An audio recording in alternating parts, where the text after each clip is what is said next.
Oke, Shalom semua, baik yang di onset ada 1000, 2000, 3000, 4000, 5000. Dan saudara-saudara yang di online ya, dimanapun kita berada, rindukan bahwa roh Tuhan sendiri yang ada pada kita, mengurapi setiap kita sehingga kita mengerti. Tanpa pengurapan Tuhan, kita nggak akan ngerti apa yang Tuhan mau sampaikan. Ya, jadi yang dirindukan roh Tuhan yang ada pada kita, ya, dan siapkan, sediakan diri kita nggak cuma Alkitab dan nggak cuma buku catatan, tapi juga yang paling utama adalah siapkan hati ya. Setiap kita menyiapkan hati untuk menyambut firman Tuhan yang baru ya. Wah, saya udah pernah mendengar tentang iman ya. Ya rindukan. Roh Kudus mengatakan hal yang lebih dalam lagi hari ini ya. Hari kita akan bicara tentang iman yang sejati ya, supernatural faith ya, kepercayaan atau iman yang supernatural. Ya.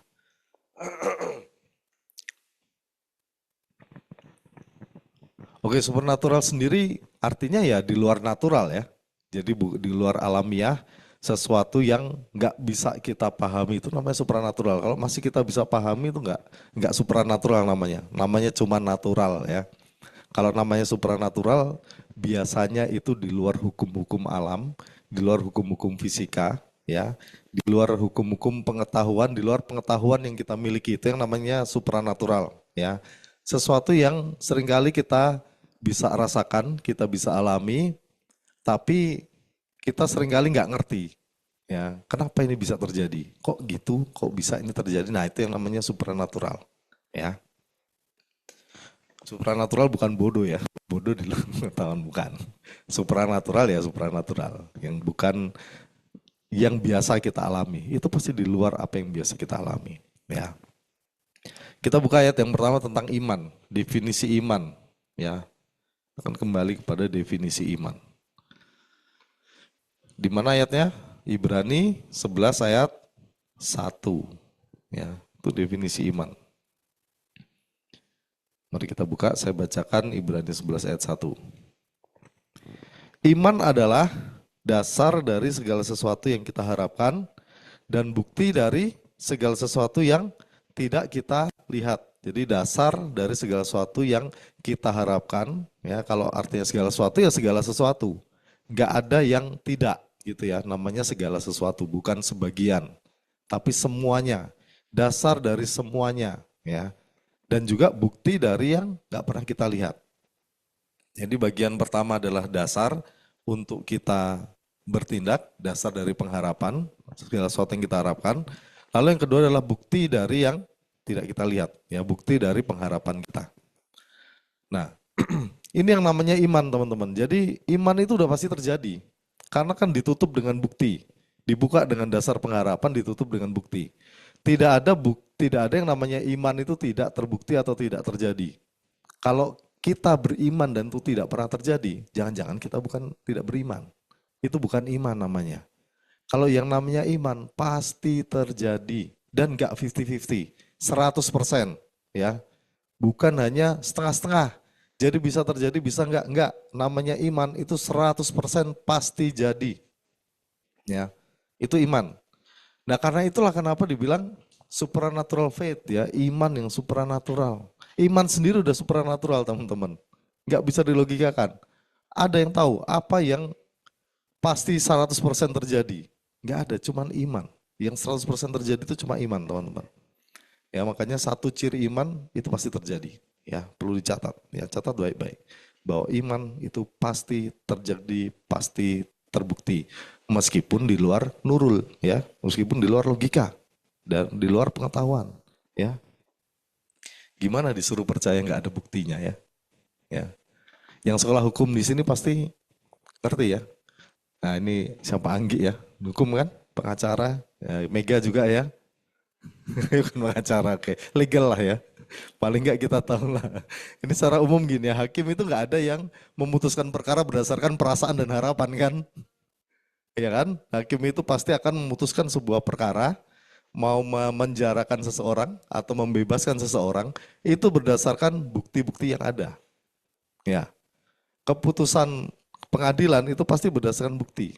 Nggak ada tuh, ya ada orang apa namanya menuntut seseorang, terus saya pikir dia yang lakukan, Pak. Mana buktinya? Pasti ditanya, apa bukti yang kamu ajukan? Ya, pengadilan udah selesai mau banding pun harus ada bukti baru, ya kan? Peninjauan kembali harus ada buktinya. Semua berdasarkan bukti, ya. Cuma hakim gila yang bilang bahwa saya berharap orang ini tidak bersalah, jadi saya apa namanya saya bebaskan ya karena saya beriman. Nggak ada ya hakim itu beriman pada seorang terdakwa tidak melakukan atau dia melakukan kejahatan ya. Nah, karena memang itulah sifat alamiah manusia, naturalnya seperti itu ya. Kita bikin keputusan itu selalu butuh informasi, butuh pengetahuan, butuh bukti, butuh pertimbangan akal sehat. Kenapa? Karena memang konsep berpikir manusia seperti itu. Karena tidak ada yang menjamin bahwa keputusan yang kita buat itu benar atau salah. Setiap kita diperhadapkan sesuatu, untuk kita memutuskan sesuatu, itu kan bisa benar, bisa salah. Apa yang kita ambil itu bisa benar, bisa salah. Ya. Dan gak ada yang jamin apa yang kita ambil keputusan hari ini itu akan benar di masa depan atau akan salah. Itu gak ada yang bisa jamin. Itulah kenapa kita butuh menganalisa semua informasi yang kita punya. Kita butuh untuk mendapatkan bukti. Semakin kuat buktinya, semakin mudah kita membuat keputusan. Ya.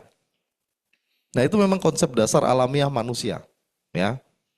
Kita butuh informasi yang konkret, yang logis. Sehingga itu nggak cuma jadi, kalau kita bilang, ya itu nggak cuma jadi, biar nggak cuma jadi harapan, Kak. Memang betul kita memutuskan dengan logika dan kita memang betul memutuskan sesuatu yang benar. Ya.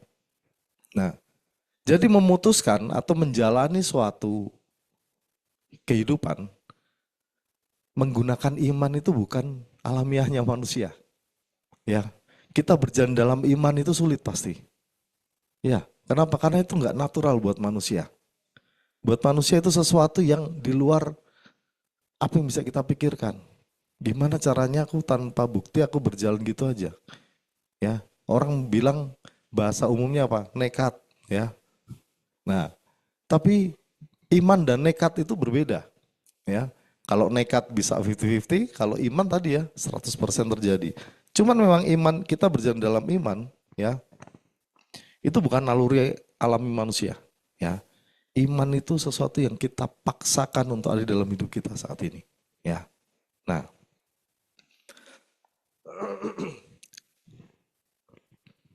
iman itu selalu berkebalikan dengan logika. Kalau logika bilang apa?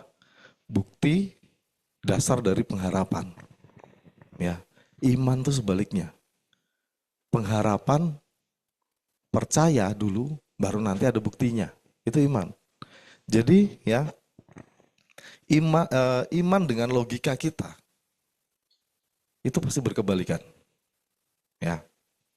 Nah,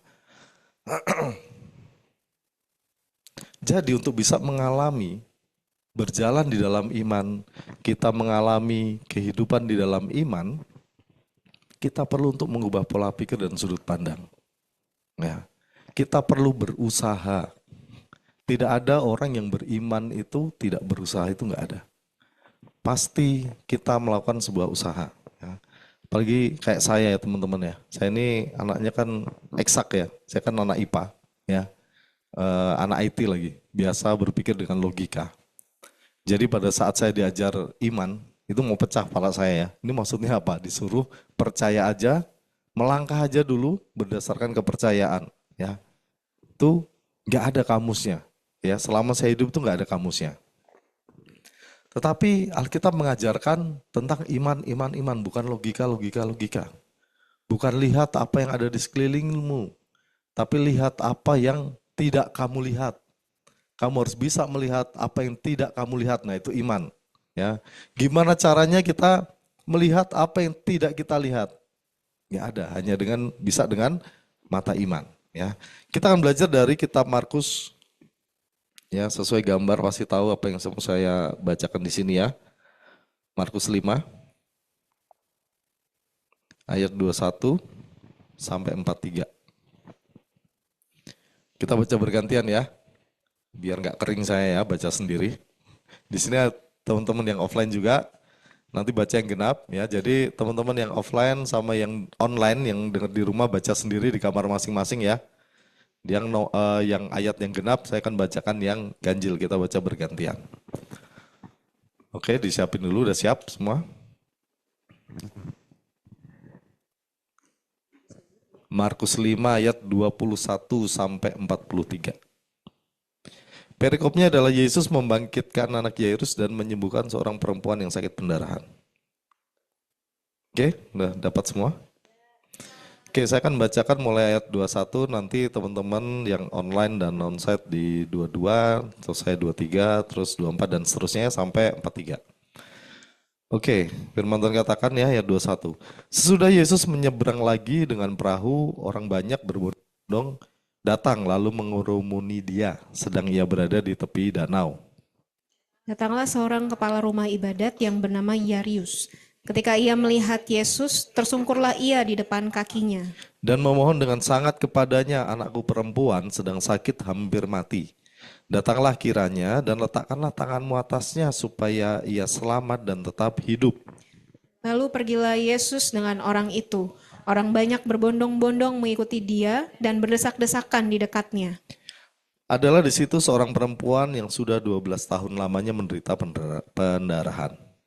Ia telah berulang-ulang diobati oleh berbagai tabib, sehingga telah dihabiskannya semua yang ada padanya.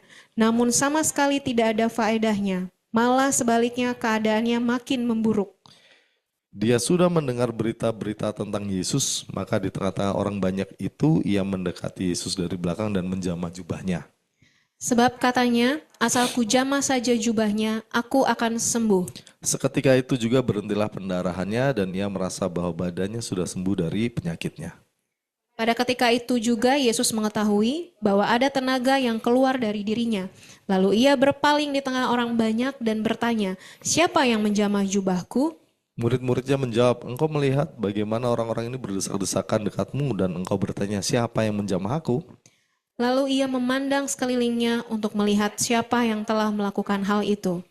Perempuan itu yang menjadi takut dan gemetar ketika mengetahui apa yang telah terjadi atas dirinya, tampil dan tersungkur di depan Yesus dengan tulus memberitahukan segala sesuatu kepadanya. Maka katanya kepada perempuan itu, hai anakku, imanmu telah menyelamatkan engkau. Pergilah dengan selamat dan sembuhlah dari penyakitmu. Ketika Yesus masih berbicara, datanglah orang dari keluarga kepala rumah ibadah itu dan berkata, anakmu sudah mati, apa perlunya lagi engkau menyusah-nyusahkan guru? Tetapi Yesus tidak menghiraukan perkataan mereka dan berkata kepada kepala rumah ibadat, jangan takut, percaya saja. Lalu Yesus tidak memperbolehkan seorang pun ikut serta kecuali Petrus, Yakobus, dan Yohanes, saudara Yakobus. Mereka tiba di rumah kepala rumah ibadat dan di sana dilihatnya orang-orang ribut, menangis dan meratap dengan suara nyaring. Sesudah ia masuk, ia berkata pada orang-orang itu, mengapa kamu ribut dan menangis? Anak ini tidak mati tapi tidur. Tetapi mereka menertawakan dia. Maka diusirnya semua orang itu, lalu dibawanya ayah dan ibu anak itu, dan mereka yang bersama-sama dengan dia masuk ke kamar anak itu. Lalu dipegangnya tangan anak itu dan katanya, talitakum, yang berarti, hai anak, aku berkata kepadamu, bangunlah. Seketika itu juga anak itu bangkit berdiri dan berjalan, sebab umurnya sudah 12 tahun. Semua orang yang hadir sangat takjub.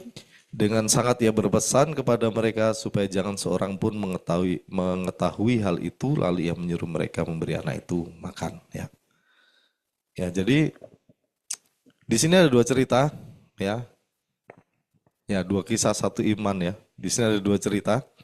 Di Markus ayat yang ayat yang ke-22, ya. Datanglah seorang kepala rumah ibadat bernama Yairus. Ketika melihat Yesus tersungkur di depan kakinya. Lalu di ayat 27 juga sama ya. Ayat 27 datang cerita kedua. Dia sudah mendengar berita tentang Yesus, maka di tengah orang banyak itu yang mendekati Yesus dari belakang dan menjamah jubahnya. Ya. Seorang perempuan yang sakit pendarahan. Ya, karena mendengar pemberitaan tentang Yesus bahwa Yesus datang, ya, maka dia datang untuk menjamah jubahnya. Ada kesamaan di dalam dua cerita ini, Yairus dan wanita yang pendarahan ini. Kalau Yairus membawa cerita anaknya sudah hampir mati, ya, artinya tidak ada lagi harapan. Tidak ada lagi tabib yang mampu menolongnya. ya. Kalau yang perempuan ya sebetulnya lebih parah ya kondisinya. Sudah 12 tahun sakit pendarahan, ya. Mungkin kalau teman-teman baca kayak saya dulu baca ini, saya cuma berpikir, ah ini kan kondisi sakit biologis yang berkepanjangan, ya. Ya kita tahu bahwa itu nggak enak, ya. Beberapa tafsiran menyebutkan, memang nggak disebutkan eksplisit di dalam ini ya, di dalam Alkitab, tapi beberapa tafsiran menyebutkan ya sakitnya itu adalah sakit datang bulan ya, perempuan. Tapi nggak selesai-selesai. Di sini yang ibu-ibu ya, yang teman-teman yang perempuan pasti tahu rasanya seperti apa. Ya, itu aja paling dalam sebulan teman-teman ngerasain berapa hari? Ya, 3 hari, 5 hari, nggak nyampe ya. 3 hari sampai 5 hari lah, seminggu lah ya biasanya. Nah ini 12 tahun lah, ya bayangkan aja 12 tahun kayak gitu. Ya, tapi nggak cuma masalah sakitnya aja. Dan teman-teman tahu rasa sakitnya kayak apa ya. Saya perhatikan istri saya kalau sakit, kalau lagi datang tamu bulanan ya, waduh, ya, saya takut mendekat. Ya, ya seperti perang ya. Karena sakit sekali ya, saya tahu gitu ya. Nah, bayangkan perempuan ini 12 tahun dia mengalami sakit pendarahan, tapi bukan cuman itu ya. Ya, kalau teman-teman sebulan sekali tamu datang, ini tamunya nggak pulang-pulang. Ini namanya tamu nggak tahu diri ya, bukan tamu bulanan. Ya, dia nggak pergi-pergi sehingga 12 tahun dia mengalami. Nah, tapi secara hukum Taurat, ingat bahwa yang kita baca ini orang hidup di masyarakat yang percaya kepada hukum Taurat, yang memegang teguh hukum Taurat. Orang Israel yang kuat megang hukum Taurat. Ya, nanti teman-teman bisa baca sendiri lengkapnya di Kitab Imamat ya. Apa hukumnya bagi seorang perempuan yang kalau di situ istilahnya cemar kain, ya. Hukumnya apa? Dia dianggap najis dari hari pertama, ya. Nah, setelah tamu bulanannya selesai, si seorang perempuan tuh harus menguduskan dirinya 7 hari, baru bisa dinyatakan tahir. Dalam 7 hari itu juga dinyatakan najis. Ya, tetap najis sampai dia dinyatakan tahir. Ya, yang menajiskan dia bukan cuman pemuka agama atau pemimpin-pemimpin Yahudi ya, di saat itu. Semua orang. Kenapa? Karena kalau teman-teman baca, semua yang dia sentuh itu jadi najis. Semua yang menyentuh dia atau kesenggol itu najis. Makanya orang kalau di zaman itu saya bayangkan kalau ada orang dilabelin wah ini cemar kain gitu ya, orang berjalan melipir ya, jalan jadi kosong kalau dia lewat, cuma dia sendiri karena nggak ada yang mau kesentuh, karena dia harus kalau menyentuh saya jadi najis, saya harus memurnikan diri, ritualnya sangat banyak ya. Di situ kita cerita 12 tahun kita baca ada banyak tabib, udah berapa banyak tabib yang diruat gara-gara dia ya. Harus ditahirkan kembali karena menyentuh dia kan. Nah, tapi nggak cuman sakitnya teman-teman. Penghinaannya, pengucilannya, tekanan psikologisnya juga ada. Dan dia alami 12 tahun. Teman bisa bayangin seberapa kacau hidup perempuan itu. Ya. Kalau teman-teman lihat The Chosen ya, film The Chosen itu kan ada cerita yang ini, cerita perempuan 12 tahun pendarahan ini.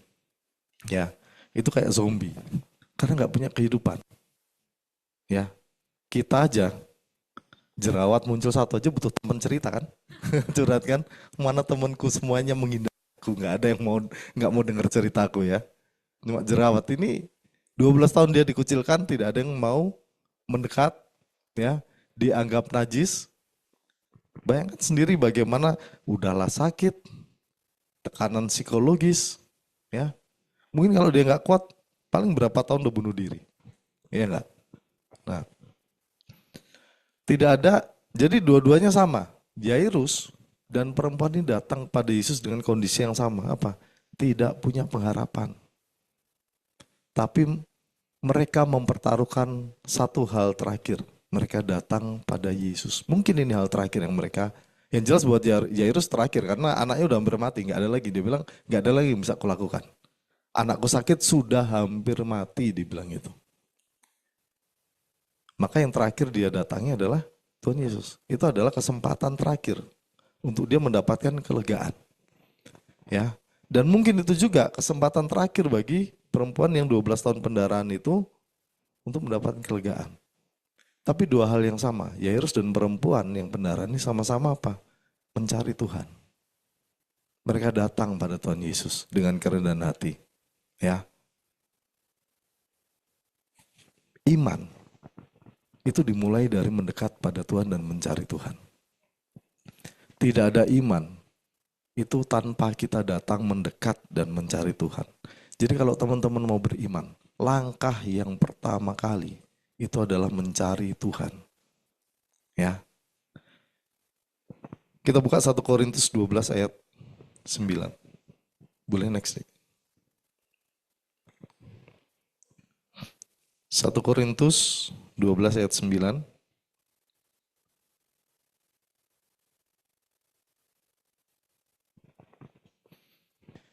Sudah dapat? Saya bacakan 1 Korintus 12 ayat 9, firman Tuhan katakan, kepada yang seorang, roh yang sama memberikan iman. Ya, garis bawahi, kepada yang seorang, roh yang sama memberikan iman. Dan kepada yang lain, ia memberikan karunia untuk menyembuhkan. Di sini jelas, ya, iman yang sejati itu adalah pemberian Tuhan. Iman adalah karunia dari Roh Kudus. Tidak ada seorang yang berjalan dalam iman kalau Roh Kudus tidak mengaruniakan iman sama dia. Ya. Jadi iman ini adalah karunia Roh. Kita bisa beriman karena Roh Kudus mengaruniakannya, karena Tuhan mengaruniakan untuk kita iman sehingga kita bisa berjalan dalam iman. Ya. Makanya sumber dari iman cuma satu, Tuhan sendiri. Kalau kita nggak bisa dengar suara Tuhan, kita nggak bisa mencari Tuhan, atau kita nggak pernah mencari Tuhan, sudah pasti kita tidak beriman, titik, nggak ada yang lain. Ya, nggak ada cara lain mas untuk beriman, nggak ada. Harus dimulai dari dikaruniakan oleh Tuhan.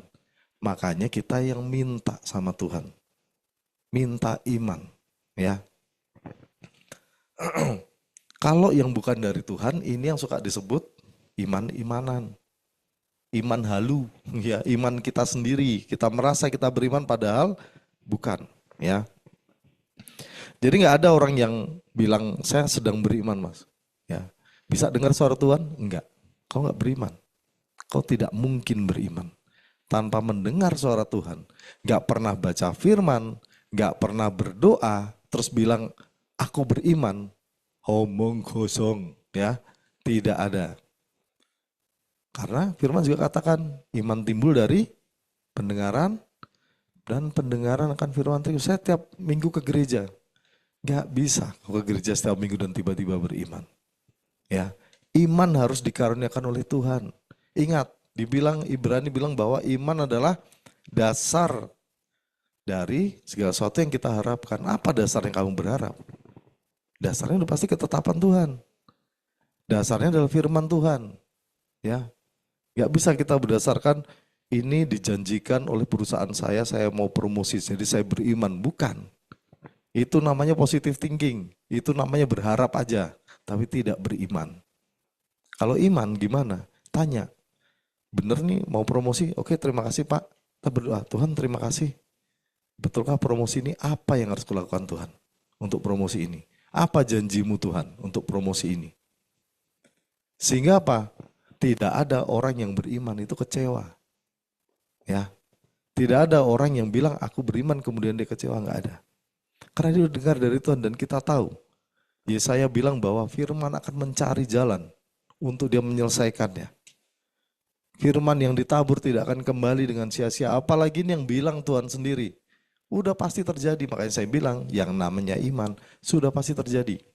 Kalau enggak terjadi bukan iman namanya, ya. Mindsetnya harus diubah. Kenapa Tuhan mengaruniakan iman? Ya, kalau Ibrani 11 ayat 6, ya masih di di ayat yang sama dengan iman, katakan, sebentar kita buka ya. Tanpa iman tidak mungkin seorang berkenan kepada Allah, sebab barang siapa berpaling pada Allah, ia harus percaya bahwa Allah ada dan bahwa Allah memberi upah kepada orang yang sungguh-sungguh mencari Dia. Jadi Tuhan mengaruniakan iman supaya apa? Supaya kita berkenan di hadapan Tuhan. Itu tujuan adanya iman dalam hidup kita, supaya kita berkenan di hadapan Tuhan. Jadi mungkin nggak iman asalnya tidak dari Tuhan? Bagaimana Tuhan berkenan pada kita padahal kita melakukan hal yang lain yang Tuhan katakan? Nggak mungkin. Maka iman itu pasti pemberian dari Tuhan. Ya. Jika kita berkenan kepada Allah, maka kita akan hidup dalam covering dan bimbingan Tuhan. Ya. Tuhan pada saat Dia berkenan, otomatis kita hidup dalam hadiratnya. Otomatis kita hidup dalam covering dan perlindungannya.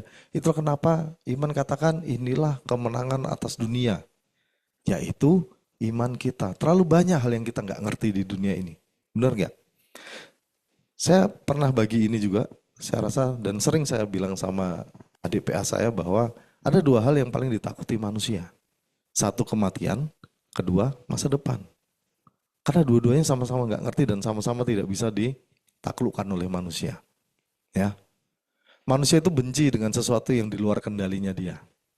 Ya, coba renungkan. Kalau ada teman-teman ya, masa depan itu kan sesuatu yang di depan yang tidak kelihatan, yang bisa terjadi bisa enggak. Saya pernah cerita ya, dulu waktu saya awal kerja, saya masih naik motor. Saya lihat bapak-bapak naik motor ya, udah tua, umur 70-an, 80-an. Terus muncul ketakutan di hati saya, nanti kalau saya tua masih kayak gitu gimana ya? Semakin tua, nanti saya nggak punya kerjaan, saya intimidasi masuk. Padahal cuma lihat orang naik motor, kita nggak tahu dia CEO kan, sebetulnya. Ya, sekarang berhasil membuktikan, buat tukang sapu juga CEO. Ya. Nah, saya terlalu menghakimi bapak itu ya. Ya. Tapi itulah ketakutan kita, karena kita melihat sesuatu itu nggak ngerti. Terutama di masa depan, saya mau jadi apa ya? Besok saya makan apa ya? Besok saya masih kerja lagi enggak ya? Terlalu banyak hal yang membuat kita takut. Karena Tuhan bilang, berimanlah supaya aku berkenan samamu.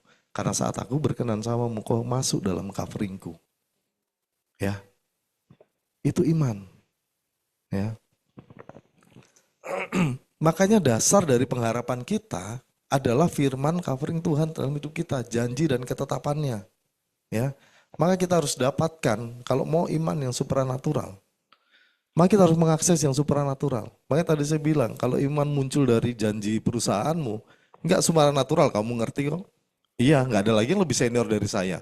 Nah, itu mah natural aja. Kalau sampai gagal itu berarti karena kesalahan kita pasti. Ya kan? Enggak masuk kerja lah, seenaknya kerja, ya, hal-hal remeh. Tapi kalau mau beriman, iman itu supranatural. Jadi harus mengakses sesuatu yang di luar nalar. Siapa? Tuhan. Tuhan nggak bisa kita logikakan. Makanya akses pada saat Tuhan ngasih janji, kita pegang. Nah, itulah baru pintu pertama masuk dalam iman. Ini belum iman yang penuh karena ada dua bagian iman penuh.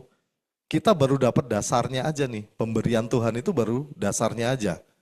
Tapi buktinya mana? Gak ada. Saya dulu kayaknya pernah bagi tentang iman. Saya bikin formula, saya kan orang eksak tadi saya bilang ya, saya suka bikin formula. Ya, iman sama dengan dasar pengharapan dan bukti. Untuk dapat bukti di tengah-tengahnya ada aksi. Yes, ya. Ada dasar, berdasar itu kita berjalan dalam aksi, karena aksi itu kita mendapatkan bukti. Ya. Nah, jadi iman adalah dasar ditambah aksi terhadap dasar itu, ya sesuai dengan dasar ketetapan itu, maka kita akan dapat buktinya. Iman pasti berjalan seperti itu. Ya, itu formula sederhana aja. Untuk dilihat tapi susah dijalani ya. Saya nggak bilang gampang. Ya. Nah, iman akan menangkan hidup kita. Kenapa? Karena posisi iman itu ada di masa depan, teman-teman. Iman itu nggak pernah bicara tentang masa lalu. Ya,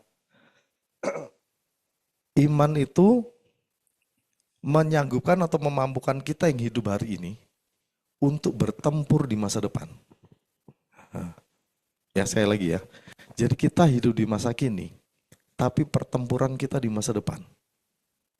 Fisik kita hari ini ada di sini, tapi kita bertempur di masa depan untuk memenangkan masa depan. Itu iman. Iman adanya di masa depan, bukan untuk masa lalu. Masa lalu namanya pengalaman, bukan iman. Ya, tapi saat kamu melangkah maju, masa depanmu kau menangkan, itu yang namanya iman. Itulah kenapa butuh yang namanya janji firman Tuhan. Ya, karena yang tahu masa depan kita Tuhan. Ada yang tahu masa depannya di sini? Ya, katakanlah aku punya penglihatan masa depan. Kak, yang ngasih kan Tuhan. Tetap, benar gak? Karena Tuhan tahu maka dia memberimu penglihatan tentang masa depan. Ya. Nah, posisi iman ada di masa depan. Ya. Nah, jadi kita tahu apa yang kita butuhkan supaya kita bisa menaklukkan masa depan kita. Itulah janji dan ketetapan yang Tuhan kasih hari ini sehingga kita bisa take action. Kalau teman-teman tahu, ya, aku seperti saya hari ini kan saya mau pulang ke Solo. Saya sudah punya tujuan di masa depan, di nanti jam 23 saya harus ke Solo. Maka saya ambil aksinya apa? Supaya saya sampai Solo, ya saya naik kereta atau naik pesawat, pilihannya kan gitu kan. Jadi saya bisa bertindak apa? Saya beli tiket. Tapi beda halnya kalau hari ini, saya nggak punya rencana apa-apa. Ya, akhirnya saya akan ngikut. Setelah ini mau makan di mana, setelah itu mau pulang atau mau nginep di jalan, ya nggak tahu kan. Ya. Hidup mengalir. Nah itu orang yang tidak beriman, dia kan hidup mengalir aja. Hidup dengan go with the flow. Akhirnya ya ngambang, hanyut entah kemana ya. Nah, itu banyak orang hidup tanpa iman. Kamu kan hanyut, dibawa oleh masa depanmu. Kau akan hidup dikendalikan oleh masa depanmu, bahkan oleh masa kini. Banyak orang ketar-ketir melihat orang terkenal di ini ya, TikTok, di Instagram, mau kayak gitu. Karena sekarang lagi hype. Nanti bulan depan TikTok udah nggak hype, ganti apa? Yang lain ya. Kita bingung lagi hidupnya. Itu yang saya bilang hanyut. Karena nggak punya iman, nggak tahu masa depanmu apa, nggak ada ketetapan Tuhan dalam hidupmu. Ya, jadi kita berjalan itu ya cuman berdasar daging aja apa yang kita lihat kondisi hari ini. Hari ini pada main TikTok, saya main TikTok. Hari ini main Instagram, saya main Instagram. Hari ini pada ngonten di YouTube, saya harus bikin YouTube. Kalau enggak saya ketinggalan, saya enggak terkenal. Akhirnya apa? Tertuduh. Akhirnya apa? Minder. Ya, merasa tidak berharga, merasa ketinggalan. Padahal Tuhan punya rencana masing-masing. Itu indah bagi hidup teman-teman semua. Ya, baik di online maupun di onsite. Ya. Yeremia kan bilang ya, rancanganku adalah rancangan damai sejahtera dan bukan kecelakaan. Rancangan damai sejahtera setiap orang berbeda-beda. Untuk mencapai rancangan Tuhan yang berbeda-beda itu, dibutuhkan yang namanya iman. Karena iman itu berbicara dari pribadi kepada pribadi. Ya, bukan saya beriman mega sukses terus kemudian mega tiba-tiba sukses, tidak. Dia harus menjalani sendiri apa yang Tuhan sediakan buat mega. Ya. Nah, kalau nggak punya iman kita akan dikendalikan masa depan kita, sudah pasti. Jadi kalau teman-teman mau mengendalikan masa depan bisa, ya, punya iman, belajar beriman yang benar, datang sama Tuhan, tanya sama Tuhan, bangun hubungan, bangun kepekaan, ya.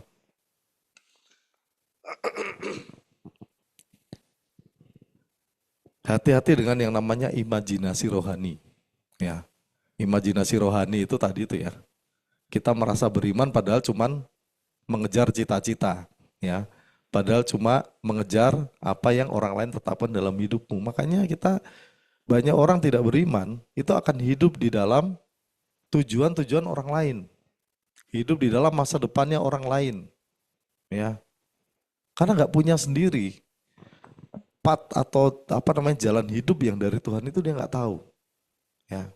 Karena nggak pernah bangun hubungan sama Tuhan. Sehingga ya iman udah pasti pemberian Allah, ya nggak ada channel yang lain, titik. Ya cuman dari Tuhan. Makanya mendekat, kejar dan tanya sama Tuhan, Tuhan apa aku jadi apa di masa depan? Ya, kalau kita di bulan lalu bicara tentang panggilan, tidak ada panggilan tanpa iman. Karena kau harus bertanya, Tuhan, apa visiku? Apa yang Tuhan kehendaki supaya aku lakukan? Itu udah iman. Ya, karena bertanya sama Tuhan, mendapatkan janji dari Tuhan, itu sudah iman. Ya, sudah pintu gerbang masuk ke dalam hidup di dalam iman. Ya. Jadi teman-teman juga nggak usah berpikir terlalu jauh. Bagaimana beriman? Beriman itu kau tanya sama Tuhan.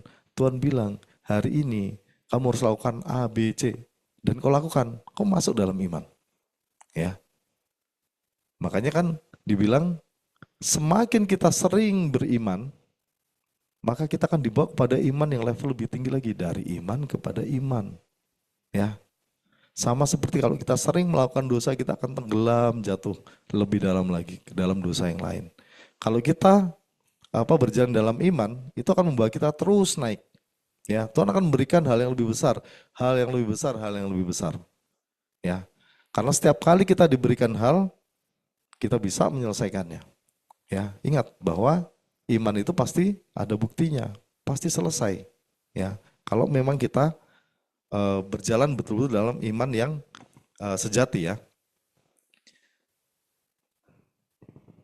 Next. Iman juga bukan sekedar percaya aja. Jadi yang pertama kita dapat firman Tuhan. Kalau gitu kita harus percaya Mas. Ya, tapi percaya yang seperti apa? Ya. Iman tuh bukan sekedar ya aku percaya Tuhan memberkatiku, enggak. Ya. Ada hal yang lebih dalam dari ini.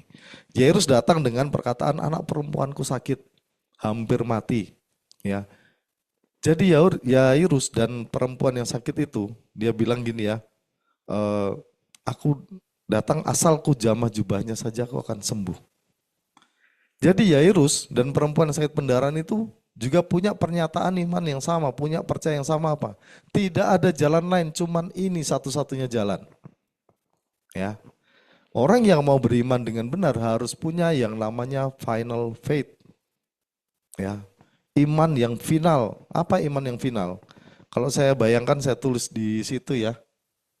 Saya tulis nggak sih? Nah itu, seperti seorang penjudi ya. Tahu kan kalau penjudi itu? Udah main terakhir biasanya apa? All in. All in itu apa? Semuanya dipertaruhkan. Ya. Pilihannya cuma satu. Ya. Jadi kaya atau sengsara itu aja. Ya. Nah, hilang rumahnya atau nambah rumahnya, cuman itu aja. Jadi sekali untuk final, ya udah penghabisan. Nah, kepercayaan, rasa percaya kita sama Tuhan harus penghabisan seperti Yairus dan perempuan yang pendarahan ini. Gak ada lagi. Kalau ini gagal juga, anakku mati. Itu yang Yairus pikirkan. Jadi dia pertaruhkan yang terakhir. Dia bisa datang pergi ke tempat lain. Ya, Yunani itu kan tempat tabib-tabib dan pengetahuan ini ya, mulai ya, maksudnya di Yunani itu banyak pengetahuan tentang medis dan segala macam. Kenapa dia tidak pergi ke situ? Orang yang sudah punya pengharapan terakhir, dia akan pergi kepada yang dianggap paling penting. Yairus melihat Yesus, cuma ini yang bisa menolongku. Aku udah lakukan semuanya. Ya, kalau Yesus tidak bertindak, anakku mati. Makanya saya kasih ilustrasi, ini kayak penjudi yang all in. Semuanya dipertaruhkan. Inilah pertaruhan terakhir. Ya. Kita pertaruhkan. Jadi final faith itu, ya, percaya yang terakhir itu adalah total surrender. Penyerahan diri secara total. Kita merasa bahwa nggak ada lagi hari esok. Cuma ini satu-satunya jalan. Cuma ini yang bisa menolongku, nggak ada lagi. Ya, dan itu nggak cuma di mulut, itu di pikiran, di hati kita. Itu kita merasa bahwa hanya ini, kalau enggak aku mati. Kalau enggak aku enggak bisa. Ya. Itu yang namanya final faith. Itu yang dibutuhkan untuk kita berjalan dalam iman. Jadi bukan sekadar percaya yang kemudian mudah goyah. Ya. Saking percayanya perempuan tuh bahkan sampai, wah jubahnya saja akan menyembuhkanku. Ya, orang yang percayanya itu final, sudah terakhir, total surrender, total faith, itu tidak akan mereka-rekakan. Kalau ini nggak bisa, apa yang bisa? Nggak akan mempunyai banyak opsi. Opsinya cuma satu. Kalau nggak ini, selesai aku. Ya, itu yang namanya final faith. Ya, makanya nggak macem-macem. Kayak perempuan ini, dia nggak macem-macem. Dia tahu bagaimana Tuhan berkuasa. Kan dia datang kenapa? Kan dia mendengar kan. Yang lumpuh berjalan, yang buta melihat, yang tuli mendengar. Orang yang mati dibangkitkan ya. Dia percaya, dia pasti mendengar pemberitaan tentang apa yang dilakukan Yesus. Dia datang hanya dengan sedikit opsi buat dia. Aku nggak bisa berjalan benar, kan digambarkan merangkak ya. Karena saking sakitnya itu ya, udah 12 tahun. Di situ banyak orang ya. Tadi Rasul Petrus saya bilang, segini banyak, terus siapa yang jamah? Emang kok nanyanya aneh gitu ya, kira-kira gitu kan. Siapa yang menjamahku? Nah, segini banyak yang desak-desakan. Kenapa nanya sama saya juga nggak tahu gitu ya. Demikian banyak orang. Tapi perempuan itu bilang, yang penting aku bisa menjamah, bahkan jumbai jubahnya saja cukup buatku. Ya, maka aku akan sembuh. Itu dah, dia nggak punya pilihan lain. Apapun yang bisa dilakukan, bahkan mungkin hanya mendengar suaranya Yesus saja, yang tidak bicara, mungkin nggak bicara langsung sama dia. Dia merasa bahwa aku akan sembuh kalau dia bicara. Maka yang bisa dipikirkan, jumbai jubahnya itu kan bagian yang paling luar ya. Yang paling gampang dia sentuh di bagian bawah, mana dia nggak bisa berdiri. Tapi iman yang membimbing dia untuk aku harus menyentuh jubahnya, maka aku akan sembuh. Percaya ya. Berapa banyak dari kita yang bilang percaya tapi kita masih punya banyak pilihan. Kedukun lah ya. Akhirnya kena dukun palsu ya. Dibawa kabur duitnya. Ada berita orang kena dukun cabul. Yang lebih parah adalah jatuh dalam penyembahan berhala, mengikat perjanjian dengan syaitan. Ya. Akhirnya hidupnya apa? Dikendalikan oleh setan. Ya, jadi bukannya Tuhan, ya, tetapi orang yang desperate tapi tidak mengenal Tuhan itu aneh-aneh pilihannya. Ya, ini bisa terjadi, apalagi di Indonesia banyak kliniknya ya. Ingat teman-teman, iblis itu suka mempermalukan pengikutnya. Tapi Tuhan tuh gak pernah mempermalukan pengikutnya. Maka percayalah sama Tuhan dengan segenap hatimu, dengan segenap pikiranmu, dengan segenap akal budimu. Gak ada lagi tempat bergantung yang lain selain Tuhan. Karena begitu kita punya yang namanya final faith, Tuhan akan membawa kita ke padang berumput hijau. Dia akan membaringkan kita di padang yang berumput hijau, membawa kita pada aliran air yang tenang. Dia akan menyegarkan jiwamu. Jadi orang yang masuk dalam iman, ciri yang kedua, ya, pasti ada damai sejahtera di hatinya. Karena Tuhan akan menyegarkan jiwamu. Apapun kondisimu, mungkin kondisi nggak berubah, tapi ada pengharapan dan ada motivasi. Itu tanda kita beriman. Ya. Jadi Tuhan itu akan memberikan itu supaya apa? Supaya kau tahu bahwa kau sedang berjalan di dalam iman. Ada damai sejahtera, kekhawatiran hilang, itu iman. Padahal kau melihat segala sesuatu di sekitarmu hancur berantakan. Tapi jiwamu tenang. Ya. Kita ada damai sejahtera, ada sukacita. Itu tanda kita sedang berjalan di dalam iman. Dan kita terus maju. Ya.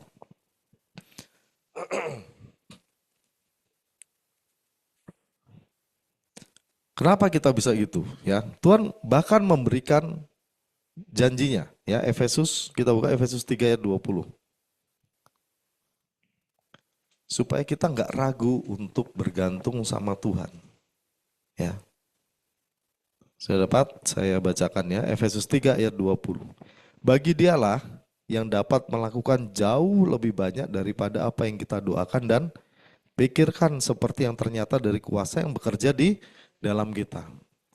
Bagi dialah, bagi Tuhanlah. Tuhanlah yang mampu melakukan segala sesuatu lebih besar, lebih banyak daripada apa yang bisa kita doakan, apa yang bisa kita pikirkan, apa yang bisa kita minta. Itu janji Tuhan buat kita. Bahwa kalau kau minta sama aku, ya, Tuhan di ayat lain bilang begini, sampai sekarang kau belum pernah meminta di dalam namaku, mintalah supaya penuh sukacitamu. Kenapa penuh sukacita? Karena jawaban Tuhan ini lebih besar, lebih banyak daripada yang bisa kita doakan dan pikirkan. Pikiran kita cuma mau rumah satu, tapi Tuhan kasih rumah 5. Tuhan kasih kos-kosan, Tuhan kasih yang lain. Tuhan bisa kasih lebih besar dari apa yang bisa kita bayangkan. Ayat lain lagi katakan, apa yang tidak dilihat mata, tidak dengar telinga, tidak timbul dalam hati, itu yang disediakan Tuhan. Ya. Kenapa Tuhan harus memberikan banyak janji hanya untuk kita percaya sama Dia? Karena Tuhan begitu mengasihi kita.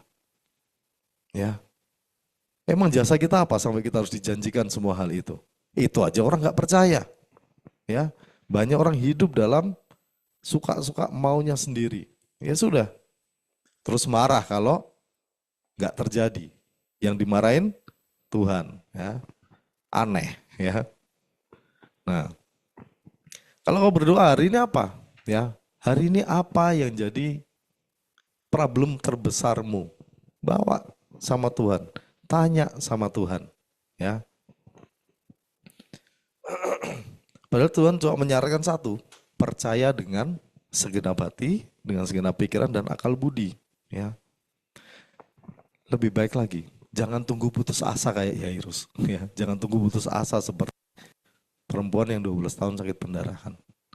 Saya yakin bukan mereka menunggu putus asa ya, cuman kan karena nggak diajar, ya kan? Saya percaya kalau mereka dikasih tahu dari awal mereka langsung nyari, nggak nunggu anaknya mau mati, ya. Saya yakin kalau dia sudah tahu Yesus dari awal, pelayanannya, kuasanya, mereka langsung mengejar Yesus kemanapun pergi, ya. Maka jangan tunggu-tunggu sampai kita dalam kondisi putus asa. Itu pun Tuhan akan bantu. Tuhan akan tolong, Tuhan akan jawab. Kalau kita sungguh percaya sama Dia. Tapi apa mau, di tengah jalan gak nyampe, ya. Makanya jangan tunggu putus asa. Datang hari ini sama Tuhan. Ya. Yang belum dimuridkan, makanya dimuridkan. Biar diajar bagaimana sih caranya untuk melakukan yang namanya final faith. Gimana caranya untuk menaruh kepercayaan kita yang paling akhir itu sama Tuhan. Ya, bagaimana kita bisa memikirkan aku nggak butuh cara yang lain, aku hanya butuh Tuhan. Ya, lewat dimuridkan. Yang berikutnya boleh next. Maka yang berikutnya dalam iman adalah tindakan. Ya, tadi saya bilang ada dasar, harus ada tindakannya. Yang membuktikan kita melangkah dalam iman, namanya juga melangkah ya dalam iman. Pasti ada tindakannya, pasti ada perjalanannya. Ya, iman pasti ada prosesnya. Ya, iman itu pasti diuji teman-teman. Gak ada namanya iman itu gak diuji. Kita buka 1 Petrus 1 ayat 7. Oke, saya bacakan ya, 1 Petrus 1 ayat 7, firman katakan, maksud semuanya itu ialah untuk membuktikan kemurnian imanmu yang jauh lebih tinggi nilainya daripada emas yang fana, yang diuji kemurniannya dengan api, sehingga kamu memperoleh puji-pujian dan kemuliaan dan kehormatan pada hari Yesus menyatakan dirinya, ya. Sehingga kau berkenan kepada Tuhan, ya. Maka harus diuji dan dimurnikan. Nah, tindakan apa yang diambil Yairus? Yairus datang sama Tuhan, ya. Dia nggak ngomong biasa. Yang dia lakukan apa? Dia tersungkur dan dia bersujud di depan Yesus dan minta pertolongan.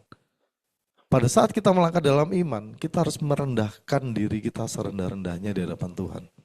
Itu langkah pertama supaya kita bisa berjalan dalam iman, ya.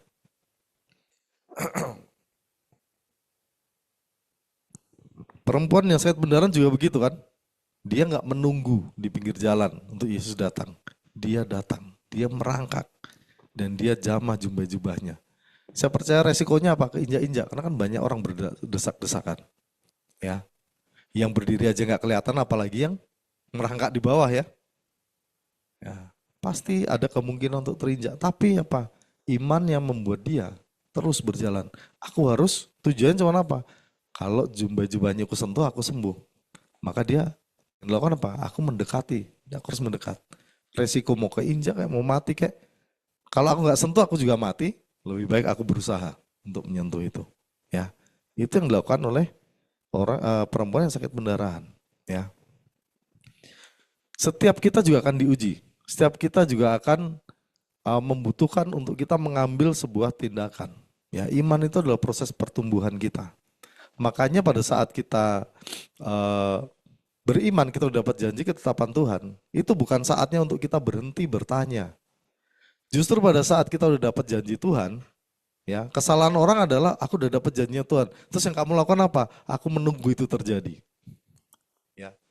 Salah, iman yang supranatural itu pasti terjadi. Yang disebut iman yang supranatural itu adalah tadi ya, Ibrani 11 ayat 1. Karena dia membuktikan apa yang jadi dasar pengharapan kita. Tapi di tengahnya kita harus melakukan. Yakobus bilang tanpa iman, tanpa perbuatan hakikatnya adalah mati. Imannya mati kalau kita tidak melakukan sesuatu. Ya, karena kita harus ambil keputusan untuk mau berjalan. Makanya pada saat kita dapat janji Tuhan, yang harus kita lakukan bukan diam, tapi bertanya lebih banyak. Tanya sampai sama Tuhan sampai sedetil-detilnya tentang ketetapan Tuhan itu. Jangan nanya yang lain, ya. Kalau kamu dijanjikan tahun ini kau akan promosi, tanya sama Tuhan. Promosi ini apa Tuhan maksudnya? Apa yang harus kulakukan? Apa yang harus ku pelajari? Apa yang harus ku kerjakan? Yang sudah pasti pekerjaanmu jangan ditinggalkan. Apa yang harus ku tambahkan dari pekerjaanku? Ya. Apa yang harus aku sediakan setiap pagi? Apa yang kurang dari diriku yang harus aku perbaiki? Mulai hari ini Tuhan aja, mulai hari ini kau nggak boleh telat sedetik pun. Kau harus datang ke kantor 15 menit sebelumnya. Lakukan. Nah, itu tindakan iman. Ya. Jadi pada saat dibilang kau akan promosi. Terus bosmu juga bilang, kayaknya kamu akan saya promosikan. Itu jangan tenang-tenang dan seneng aja gitu ya. Wah, terima kasih Tuhan, bagus. Tapi tanya, apa yang perlu untuk, karena gini, untuk bisa menerima bukti dari pengharapan itu, kau butuh yang namanya kapasitas. Ya. Berkat itu, gini, kapan ya, tadi pagi atau sebelumnya, saya bilang ini, Tuhan itu tidak pernah menahan berkatnya untuk kita. Yang ada itu, kapasitas kita nggak cukup menampung berkat itu, sehingga nggak terjadi. Bukan nggak terjadi, kitanya yang tidak punya wadah untuk menampung berkat itu. Iman, bukti dari iman, itu juga besar. Buat saya, iman sendiri ada berkat dalam hidup saya. Ya buat saya sendiri saya bilang tadi pagi ya sama adik-adik PA saya ya. Segala sesuatu dalam hidup saya itu berkat. Saya sekarang sudah tidak bilang bahwa saya naik gaji diberkati, enggak. Saya bangun saya diberkati. Saya bisa bagi firman saya diberkati. Saya bisa sehat saya diberkati. Saya bisa pulang ke Solo saya diberkati. Saya punya pekerjaan saya diberkati. Saya harus lembur saya diberkati. Itulah berkat Tuhan. Artinya apa? Karena artinya di situ menunjukkan saya punya kapasitas. Sehingga Tuhan percayakan banyak hal. Makanya iman itu juga adalah berkat dari Tuhan. Pemberian Tuhan semuanya adalah berkat. Jadi kalau iman pemberian Tuhan, kita bisa beriman itu berkat dari Tuhan. Makanya butuh yang namanya kapasitas. Cara untuk meningkatkan kapasitas gimana? Bertindak. Cara untuk membuat kapasitas kita itu supaya bisa menampung berkat Tuhan, itu bukan dengan berdiam diri. Bukan dengan gini, oh saya sudah bergerak mas. Bukan, kita nggak bicara tentang pergerakan atau apa. Kita bicara tentang kapasitasmu, itu bisa dibangun dari berbagai macam hal yang Tuhan suruhkan. Sama seperti yang kita bilang bahwa pelayanan itu adalah segala sesuatu yang Tuhan suruhkan untuk kita lakukan. Dan kita lakukan, itu namanya pelayanan. Ya, bukan hanya kita bikin nih sekarang persekutuan, ya bikin persekutuan. Bukan itu, kita nggak bicara itu. Ya, kita bicara bahkan gini, kamu bangun pagi jam 4 pagi, memaksakan diri bangun jam 4 pagi, terus Tuhan bilang, mulai besok saat teduhmu setengah 4, dan kau paksakan dirimu setengah 4, kapasitasmu naik. Ya. Pada saat kau nggak punya uang dan Tuhan bilang tabur untuk revival camp, kau merindukan kebangkitan, tabur. Mungkin kau bukan bagian dari panitia, mungkin kau bukan bagian dari kakak PK, tapi pada saat Tuhan menaruhkan tabur dan kau tabur, kapasitasmu bertambah. Ya. Makanya pada saat kita beriman, kita sudah dapat ketetapan Tuhan, tanya sama Tuhan, apa yang harus kulakukan Tuhan? Ya. Kalau nggak gitu, kapasitasmu nggak akan bertambah. Iman yang terjadi, ya, itu nggak akan punya wadah yang tepat untuk bisa. Jadi buktinya itu nggak seperti yang seharusnya nanti. Ya, mungkin sama-sama terjadi, tapi lebih kecil dari yang seharusnya. Ya, ruginya di kita. Ya. Makanya makanya Yakobus bilang iman tanpa perbuatan hakikatnya adalah mati. Karena tidak ada wadah yang menampung bukti-bukti dari imanmu masalahnya nanti. Ya. Makanya harus berjalan.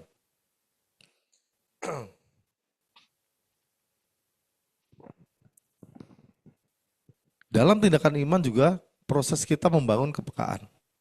Ya, itu yang paling gampang.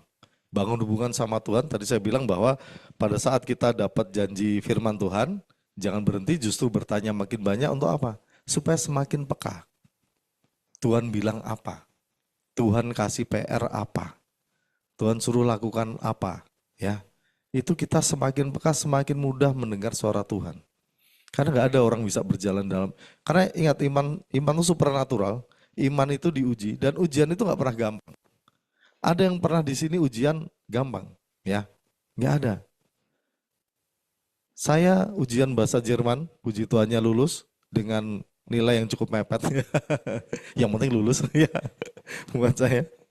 Itu juga belajarnya pontang-panting ya. Karena di les juga nggak ngerti, akhirnya belajar sendiri, ya. Cari berbagai macam sumber, ya. Cari gimana caranya, mulai dari trik, mulai dari apa yang diperhatikan, ya. Coba teman-teman pernah nggak kamu mau ujian sesuatu, ya. Terus apa yang kalian lakukan? Santai gitu ya, mungkin kalau kalian udah belajar, banyak sih temanku yang nyantai-nyantai ya. Tapi hasilnya nggak maksimal, padahal kalau dia belajar, lebih bagus lagi yang dihasilkan. Ya. Persiapannya itu pasti luar biasa. Pas ujiannya lebih luar biasa lagi. Karena pas ujiannya deg-degan. Ya. AU kan saya disuruh ngomong bahasa Jerman ya.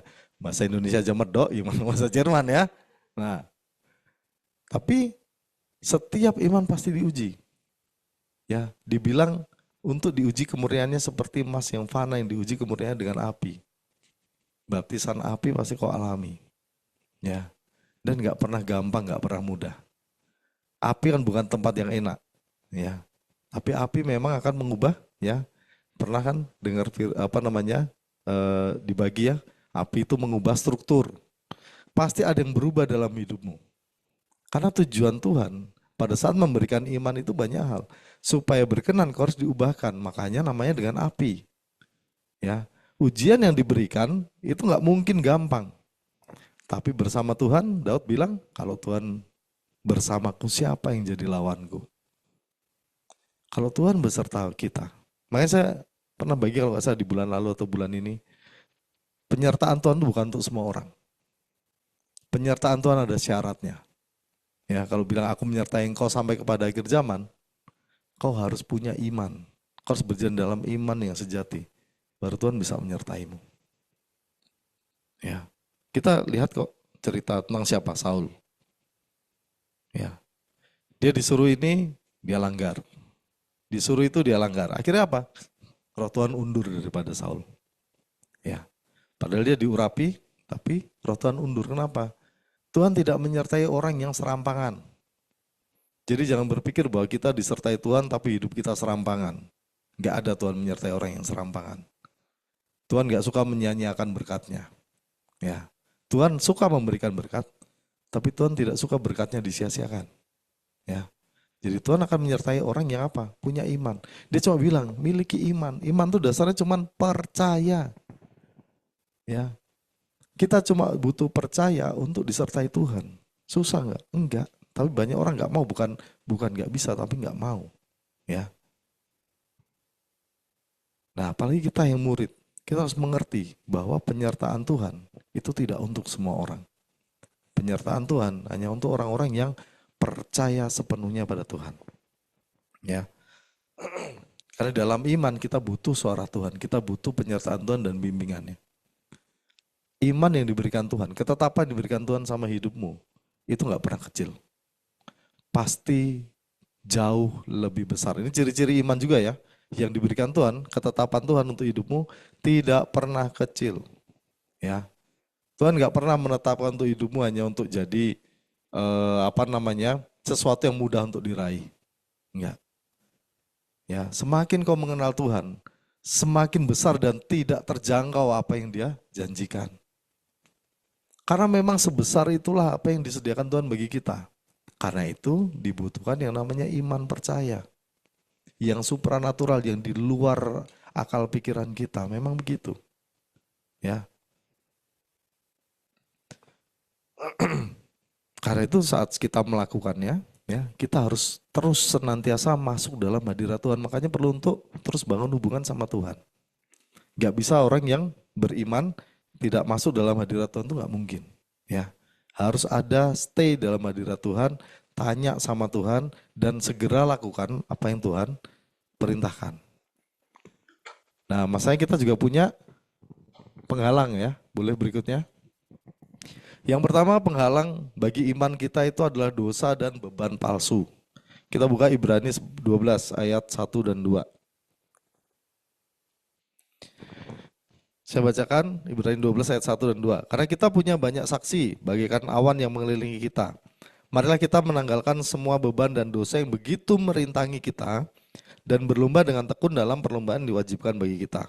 Marilah kita melakukannya dengan mata yang tertuju pada Yesus yang memimpin kita dalam iman dan yang membawa iman kita itu kepada kesempurnaan, yang dengan mengabaikan kehinaan tekun memikul salib ganti sukacita yang disediakan bagi Dia yang sekarang duduk di sebelah kanan takhta Allah. Ya. Yang pertama, mari kita tanggalkan dosa dan beban dan dosa yang begitu merintangi kita. Merintangi apa? Untuk berlomba dalam perlombaan yang wajib bagi kita. Perlombaan wajib itu apa? Berjalan dalam iman, itu perlombaan yang wajib. Paulus bilang, aku telah menyelesaikan sebuah pertandingan yang baik. Pertandingannya apa? Pertandingannya adalah iman ketetapan Tuhan bahwa kau menjadi alatku dan akan begitu banyak dan aku akan beritakan begitu banyak kesusahan yang akan kau alami. Itu kan yang dibilang Tuhan pada saat dia memanggil Paulus. Maka dia bilang pada saat dia mengabarkan Injil dan dia mati, dia mengatakan aku menyelesaikan pertandingan yang baik. Dia menyelesaikan ketetapan iman yang diberikan Tuhan untuk dia. Sekarang saatnya aku memperoleh mahkota kemenangan, mahkota kebenaran. Ya, dapat mahkotanya. Itu bukti dari iman yang dilakukan oleh Paulus. Terbukti, pasti terbukti. Ya. Nah makanya yang pertama penghalang itu ada dosa dan beban palsu. Kalau dosa gampang teman-teman. Ya kalau dosa udah jelas ya. Kalau dosa ya tinggalkan, bertobat, jangan lakukan lagi. Ya. Karena itu jelas dosa merintangi kita mendengar suara Tuhan. Orang yang berdosa sulit mendengar suara Tuhan. Ya, yang jatuh bangun dalam dosa dan tidak bertobat, bolak-balik di dosa yang sama, dia akan semakin sulit mendengar suara Tuhan. Jadi dia akan semakin sulit beriman. Makanya dosa itu rintangan. Tapi yang lebih, bukan lebih sih, yang sama parahnya adalah beban palsu saya bilang. Ya. Beban palsu itu apa sih? Beban palsu itu ya, kita buka Matius 11 ayat 29. Beban palsu ini macam-macam. Dan masalahnya beban palsu ini bukan dosa ya. Tuhan Yesus bilang begini ya, firman-Nya katakan, Matius 11 ayat 29, pikulah kuk yang kupasang dan belajarlah padaku, karena aku lemah lembut dan rendah hati, jiwamu akan memperoleh ketenangan. Pikulah kuk yang kupasang dan belajarlah padaku, karena aku lemah lembut dan rendah hati, jiwamu akan mendapat ketenangan.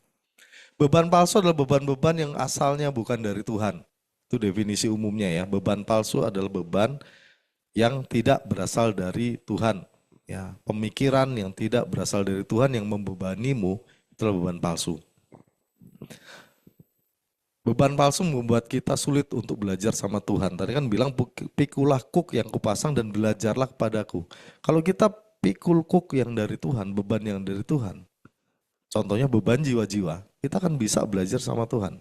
Tapi kalau kau pikul kukmu sendiri, bebanmu sendiri, beban palsu yang kau anggap dari Tuhan, salib-salib yang kau adak-adakan sendiri, kau gak akan belajar apapun.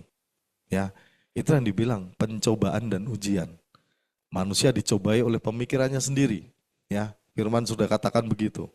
Sesuatu yang keluar dari dirinya, beban yang membebani dirinya, ya.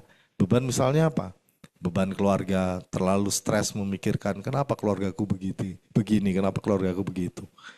Kenapa aku nggak promosi-promosi, itu beban bukan dari Tuhan. Ya. Kok nggak belajar apa-apa, kenapa? Semakin lama kan semakin turun, semakin lama kok akan semakin kacau pikirannya, semakin lama semakin stres. Padahal kalau kuk yang dari Tuhan, Tuhan janjikan apa? Jiwamu akan mendapat ketenangan. Beban yang dari Tuhan akan membuat kita berpengharapan. Ya, maka beban palsu ini akan merintangi kita menjalankan iman. Ya, beban palsu seringkali muncul dalam bentuk pikiran baik. Ya, tidak selalu menimbulkan kekhawatiran, tetapi tidak ada janji di dalamnya. Ya, beban mengenai keuangan, mengenai keluarga, ya, mengenai pasangan, mengenai promosi, ya, itu beban-beban palsu yang seharusnya tidak kita pikirkan. Yang harus kita lakukan kalau kita punya beban kayak gitu gimana? Ya kita bawa sama Tuhan. Tuhan kan janji, datanglah padaku yang letih lesu, memikul beban berat, aku akan memberikan kelegaan kepadamu. Datang sama Tuhan, taruh bebanmu. Banyak orang punya beban itu, terus dikip aja. Yang terjadi apa? Dia semakin bongkok, karena semakin berat. Kalau kuk atau beban dari Tuhan dibilang enak dan ringan, kau pasti bisa berjalan dengan tegak, karena Tuhan mengukur kekuatanmu. Aku tahu kekuatanmu, Tuhan bilang. Ya, di kitab Wahyu, aku tahu kekuatanmu. Tapi kita nggak bisa mengukur kekuatan sendiri. Kita suka nambah-nambah beban sendiri. Keuangan, saya pernah bersaksi kan. Ya, pada saat saya ke Eropa kemarin, kalau melihat situasi kondisi perang dan harga tiket saya nggak pergi. Tapi cuma satu yang saya pegang. Apa yang Tuhan suruh untuk saya lakukan? Itu saya lakukan. Ya. Ada beban pikiran? Ada. Beban keuangan? Ada. Tabungan habis? Ternyata setelah itu terbukti, ya, karena yang dijalankan apa yang Tuhan suruhkan, nggak berkurang serupiah pun tabungan saya. Ya.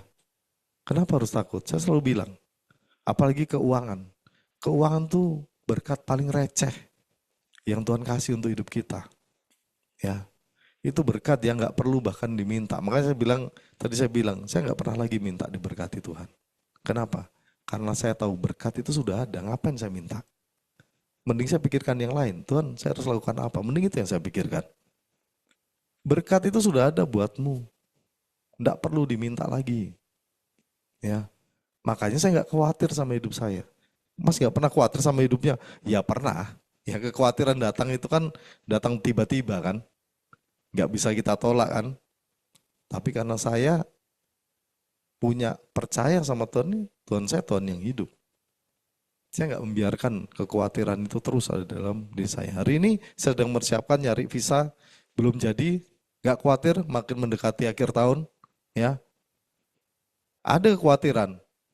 Tapi saya bilang, kalau salah, aku yang salah mendengar Tuhan, ampuni aku. Udah bodo amat ya. Yang penting aku lakukan. Apa yang harus aku lakukan sekarang Tuhan? Karena aku percaya Tuhan, kalau mungkin nggak jadi pun karena Tuhan sedang mempersiapkan sesuatu. Ya, kita punya mindset iman itu bergantung sama Tuhan, bahwa Tuhan yang benar, bukan kita yang benar. Jadi pada saat kita melangkah, kita butuh Tuhan karena Dia yang benar, bukan kita. Ya. Nah makanya beban itu tanggalkan.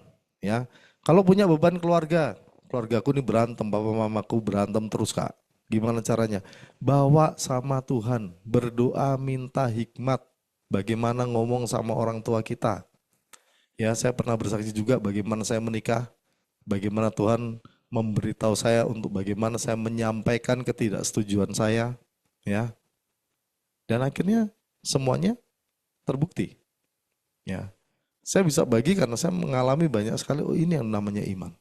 Oh ini bukti dari pengharapan yang saya miliki. Saya punya dasarnya sehingga saya menerima bukti dari apa yang saya percaya yang Tuhan katakan sama saya. Karena saya lakukan, Tuhan buktikan. Ya, Tuhan yang membackup kita. Ya, makanya jangan ambil tindakan. Kalau kita lagi emosi, datang sama Tuhan, duduk diam, dengarkan, tanya sama Tuhan. Justru masuk dalam iman. Ya, membutuhkan hikmat untuk berjalan dalam iman. Makanya beban itu menghalangi kita berhikmat. Beban-beban palsu menghalangi kita untuk bisa mendapatkan mendapatkan solusi dari Tuhan. Karena kita akan bising sendiri sama beban itu. Ya, pernah kan teman-teman tahu kan kalau kita lagi ngobrol, ya dua-duanya ngomong nggak ada yang dengerin, jadinya gimana? Berantem kan? Itu yang namanya berantem, nggak ada yang mau dengerin. Nggak ada yang masuk sedikit pun. Ya, padahal masalah sepele. Ya, kenapa? Karena bising, ribut, nggak mau mendengar. Ya, beban itu membuat kita, beban palsu itu membuat kita nggak bisa dengar. Membuat kuping kita ini penuh sama beban-beban kita, membuat kepala kita itu penuh. Makanya yang dibilang ribut di tengah kesunyian itu. Ya, ramai di tengah kesunyian itu begitu. Hidup kita ngerasa sendiri tapi pikiran kita ruwet. Ya, Tuhan nggak bisa ngomong apa-apa. Bukan Tuhan nggak bicara loh, teman-teman. Tapi kita nggak bisa dengar. Ya, kalau dosa jelas dia bikin tabir, dia bikin serabut. Tapi kalau beban ini bikin kita nggak mampu mendengar. Ya. Nah, makanya dibilang di Ibrani 12 ayat yang 2, mari kita lakukan dengan mata yang tertuju kepada Yesus. Ya, karena dialah yang memimpin kita. Dibilang memimpin kita dalam iman dan membawa iman kita kepada kesempurnaan.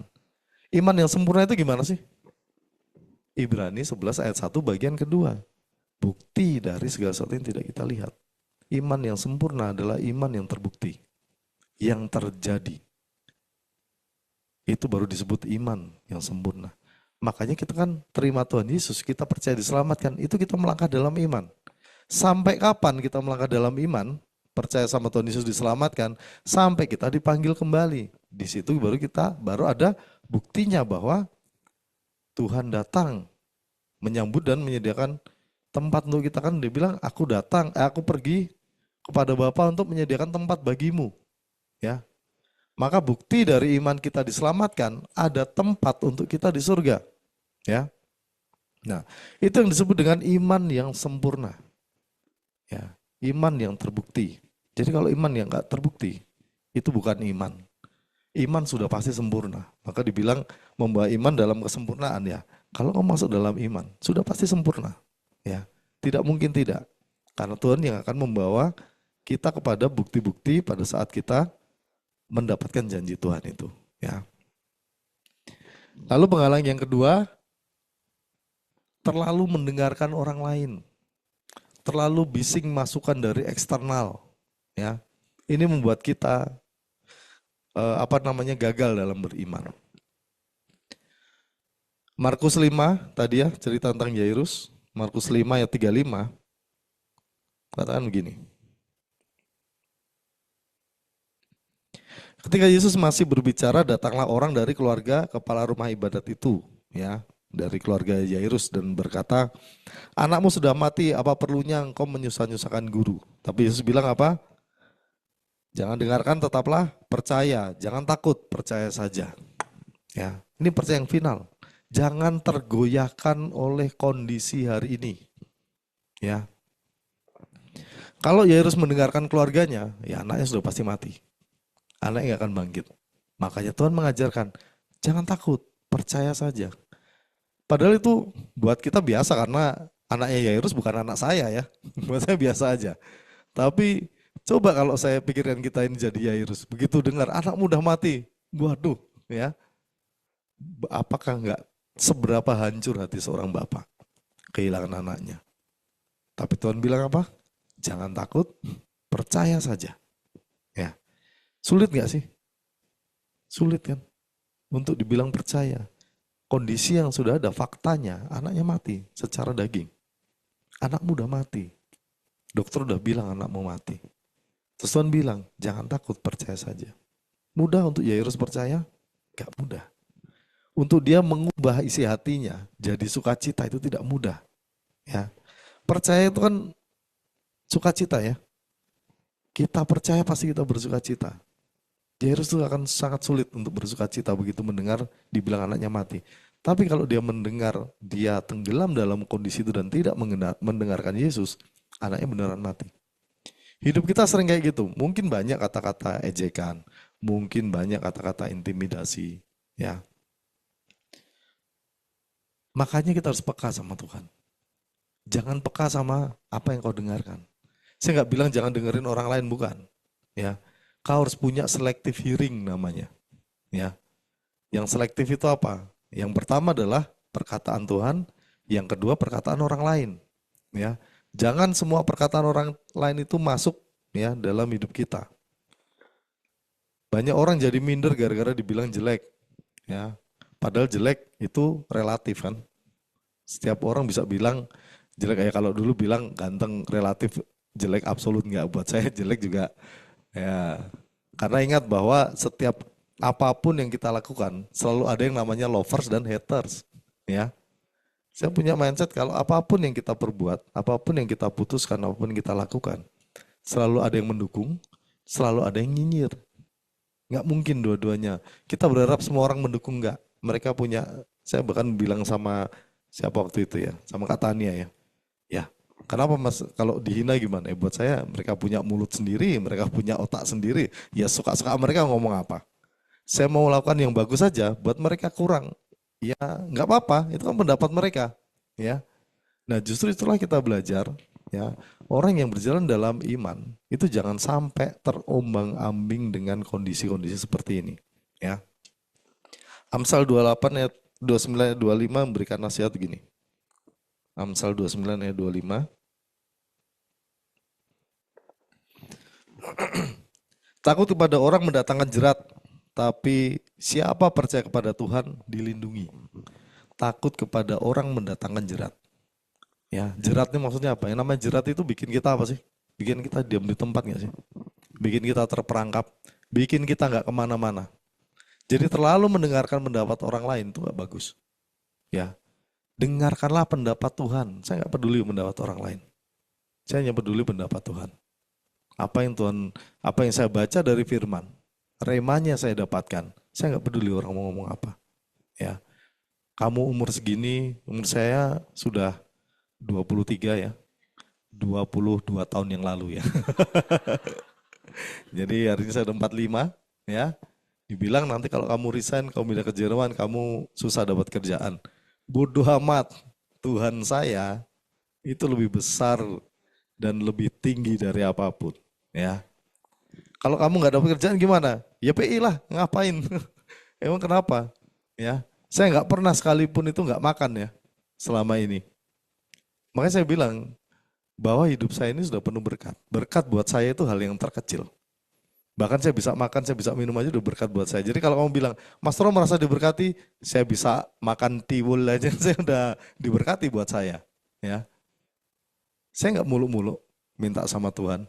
Ya, saya nggak minta gaji saya miliaran. Saya cuma minta persepuluhan saya ratusan juta gitu aja kan. Nah, kenapa? Ya, karena buat saya hal kecil yang terjadi dalam hidup saya itu berkat dari Tuhan. Ya, jadi saya nggak mudah tersinggung orang mau bilang apa. Ya, udah tua susah dapat kerjaan. Ah, enggak. Saya juga dapat kerjaan, saya pindah kerjaan di umur 42 kemarin. Ya, apa bedanya 3 tahun yang lalu dengan sekarang? Ya. Kuat enggak? Saya lebih sehat hari ini, ya, dibandingkan 2 tahun yang lalu maksudnya ya. Berat saya turun bisa, ya. Nah, kenapa? Karena itu pilihan-pilihan kita untuk percaya sama Tuhan atau enggak. Ya. Saat kita melangkah di dalam iman, kau percaya sama Tuhan, apa yang Tuhan berikan, itu jauh lebih besar daripada yang bisa saya pikirkan. Dan itu berkali-kali terjadi dalam hidup saya. Jadi ngapain saya harus percaya sama orang yang bahkan kalau saya miskin dia nggak peduli. Ngapain saya harus dengerin orang-orang yang nyinyir sama hidup saya, padahal kalau saya sukses dan saya sukses dinyinyirin, saya gagal dinyinyirin, ya. Terus kalau saya membutuhkan juga dia nggak nolong. So what? Ngapain kita harus dengerin orang itu? Dengerin Tuhan. Karena Tuhan selalu menolong kita pada saat dibilang, aku menyertai engkau. Ya, kau gak akan pernah gagal dalam hidupmu. Kegagalan itu kan di kacamata orang lain, biarin aja. Ya, gak ada hubungannya sama orang lain buat saya gitu. Maka saya gak terlalu sensitif lah. Diomongin sama orang, mau dihina, ya suka mulai mulut-mulutmu kok. Ya. Ya. Nanti kalau saya suruh diam stres dia kasihan. Nah, biarin aja ngomong. Ya. Saya cuma gitu aja. Ya. Kenapa? Karena Tuhan bicara banyak hal. Bukankah lebih baik kita mendengarkan apa yang Tuhan berkatakan? Karena banyak hal akan hilang pada saat kita mendengarkan dan lebih takut pada manusia. Banyak hal yang Tuhan janjikan itu hilang dalam hidupmu. Banyak berkat-berkat terlewatkan. Karena apa? Karena kapasitas kecil gara-gara kita dengerin perkataan orang lain. Maka perkataan orang lain apalagi yang tidak membangun, itu ancaman terbesar pada saat kita, ancaman besar pada saat kita berlangkah di dalam iman. Ya. Jangan biarkan apa yang orang lain katakan mempengaruhi keputusanmu. Ya. Jadi stop takut pada apa yang orang pikirkan tentangmu. Ya, tentang penampilan, tentang tentang apalagi pekerjaan. Aku nggak kerja di perusahaan besar. Perusahaan kecil kalau mampu bayar ratusan juta emang kenapa? Ya, nggak ada gunanya perusahaan besar dan perusahaan kecil. Hari ini perusahaan besar kolaps kok. Tengah teman-teman. Ya, hanya Tuhan yang nggak kolaps. Dari semua itu hanya tinggal pengharapan, iman dan kasih dibilangnya itu kan. Nggak ada yang lain. Ya. Teman-teman pasti pernah baca cerita tentang anak muda yang kaya datang sama Yesus. Apa yang harus kau lakukan Tuhan? Apa yang penting yang harus kau lakukan? Saya cuma terkesan dengan jawaban Yesus cuma satu. Hanya satu yang penting. Dan itu bicara nggak sama anak muda itu. Dia bicara pada seluruh anak muda. Kalau Anda merasa muda, Tuhan bicara samamu. Hanya ada yang satu yang penting. Apa? Perintah Tuhan, perkataan Tuhan. Ya, bukan yang lain. Bukan tentang hukum Taurat, bukan tentang hukum gereja, bukan tentang hukum negara, ya. Bukan tentang bagaimana kondisi ekonomi hari ini, indeks ekonomi ya kalau nggak bilang ya. Indeks ekonomi ya. Cuma melemahkan aja bikin minder ya. Silahkan kalau mau kalau mau ketakutan sama ekonomi yang sedang morat-marit itu kan buatmu. Ekonomi itu nggak pernah morat-marit karena Tuhan. Ya, ngapain harus kita percaya, harus kita takut gitu ya. Nah, Tuhan Yesus bilang hanya satu yang penting, yaitu mendengarkan perkataan Tuhan. Nggak perlu yang lain. Nah, gimana caranya? Makanya dimuridkan, baca firman, dapatkan remanya, terus berproses, terus memperbaiki diri. Kalau salah menangkap, salah melakukan gimana Kak? Bertobat, perbaiki. Baca lagi firmannya.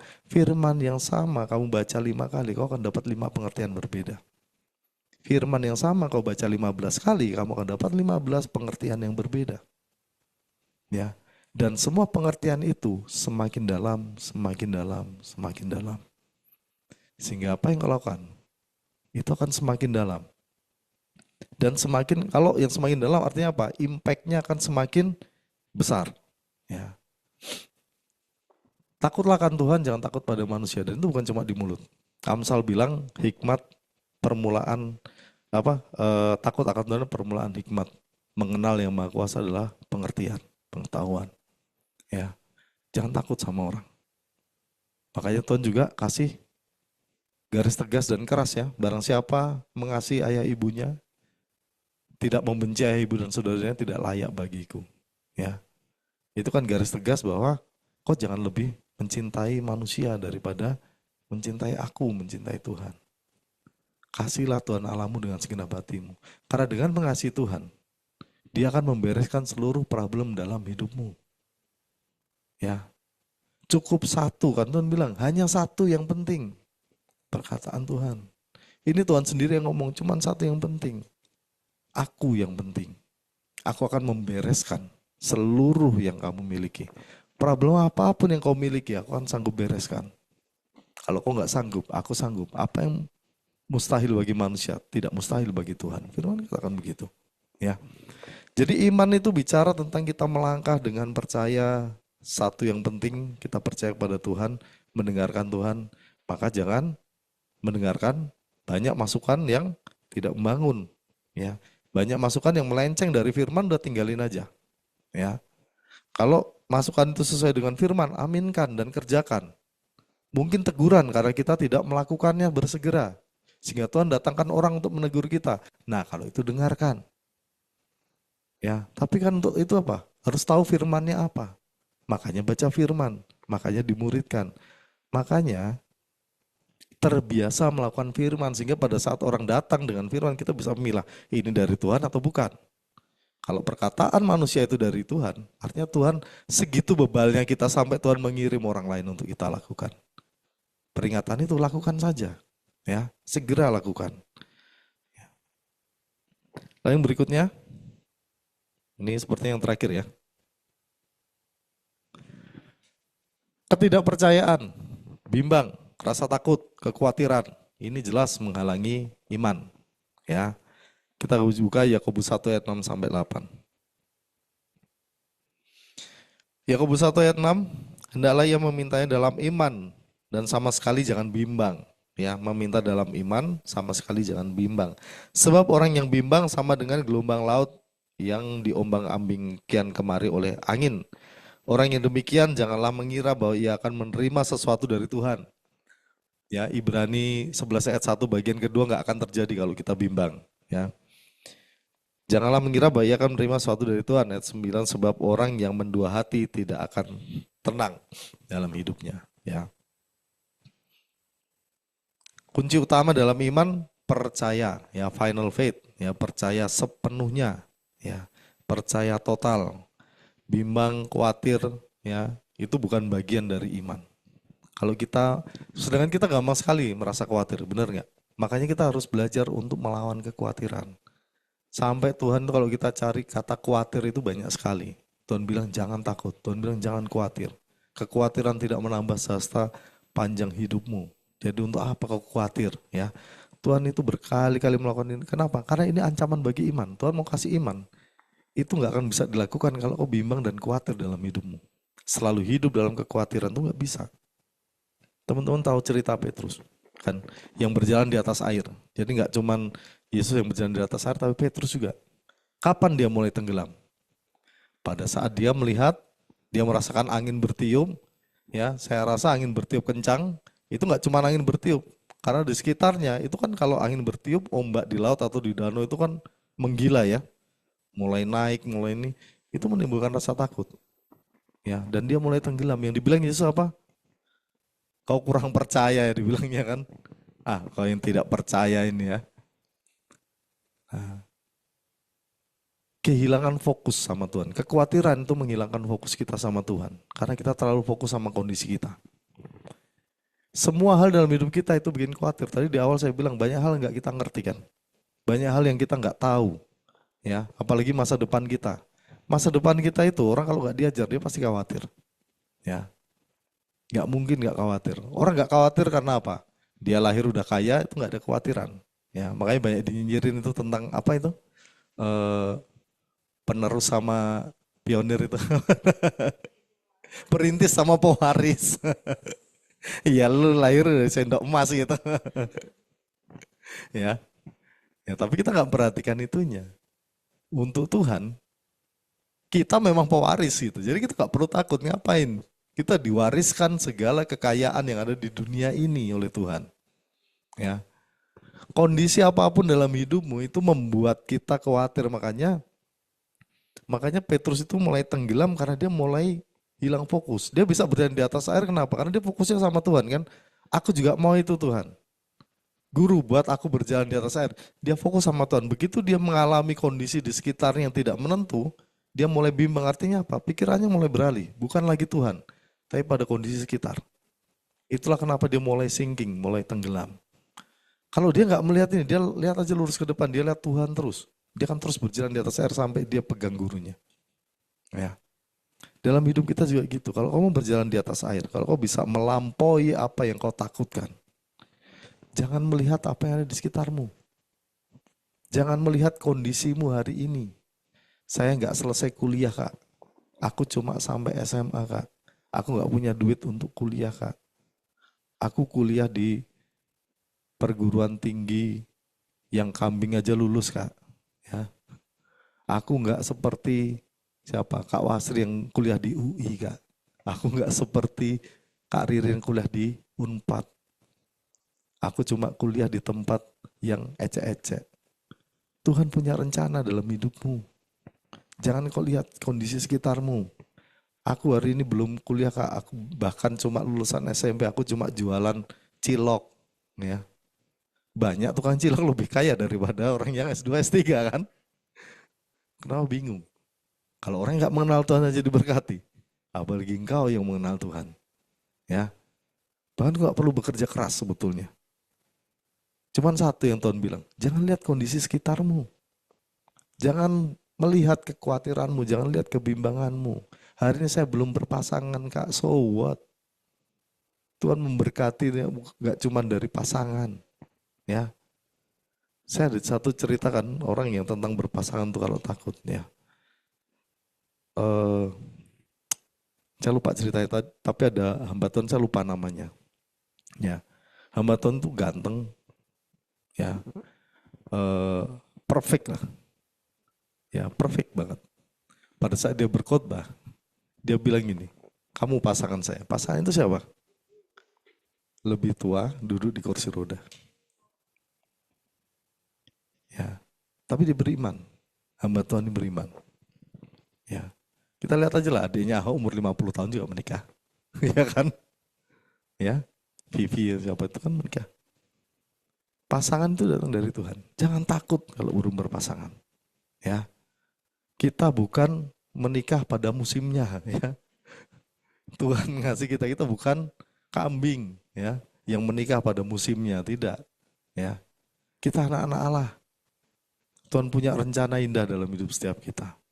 Kalau hari ini belum promosi, kau jangan takut. Makanya mulai evaluasi diri dan tanya sama Tuhan, apa yang kurang? Ya, ubah kebiasaan. Jangan cuman khawatir, aduh, aku sudah bertahun-tahun kerja di perusahaan ini masih belum promosi. Ya tiap hari lu datang telat, gimana mau promosi, itu aja udah nggak lolos, ya. Hal-hal kecil lah yang menyandung kita, makanya kekhawatiran itu muncul dari hal yang kecil. Dan yang hal kecil ini, ya, sama iblis disiram bensin, jadi terbakar jadi besar. Maka jangan biarkan hal kecil itu ada di dalam hidupmu. Hal-hal yang bisa menghambat, misalnya kayak apa, datang telat. Udah, selesai, singkirkan itu. Jangan sampai itu dipakai iblis. Sehingga muncul kekhawatiran dan kebimbangan dalam hidupmu. Ya. Hal kecil apa lagi? Sakit hati. Cuma dibilang, Mas Toro kok jelek ya? Gitu. Ya, sakit hati. Ngapain? Ya, jelek ya. Ada kok yang bilang saya ganteng. Minimal saya sendiri ya. Kalau istri saya pun nggak bilang ganteng, nggak apa-apa. Ya, nggak apa-apa sambil nangis, enggak ya? Enggak. Kenapa? Karena tidak ada yang buruk yang diciptakan Tuhan. Ya, semua yang diciptakan itu sempurna. Makanya dengarkan firman Tuhan, jangan dengarkan orang lain. Dibilang alisnya mencong aja sakit hati. Tinggal dibenerin ya. Terima kasih untuk perhatiannya. Berarti dia memperhatikan kita. Siapa tahu, kamu suka sama saya, kamu memperhatikan alis saya, ya. Pede dong harusnya. Jangan jadi khawatir. Hal yang kecil, ya, sakit hati, ya. Hal-hal yang dipendam, ya, jangan sampai jadi gosip, itu nanti dipakai iblis. Sehingga imanmu akan gugur. Ya.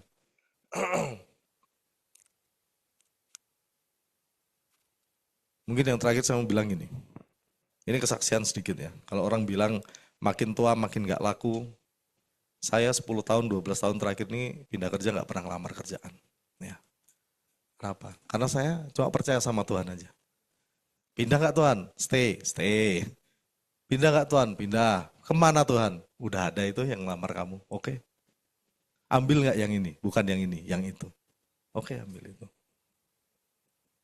Ya, saya kan selalu bilang, saya gak pernah namanya nawar gaji itu sampai yang mati-matian.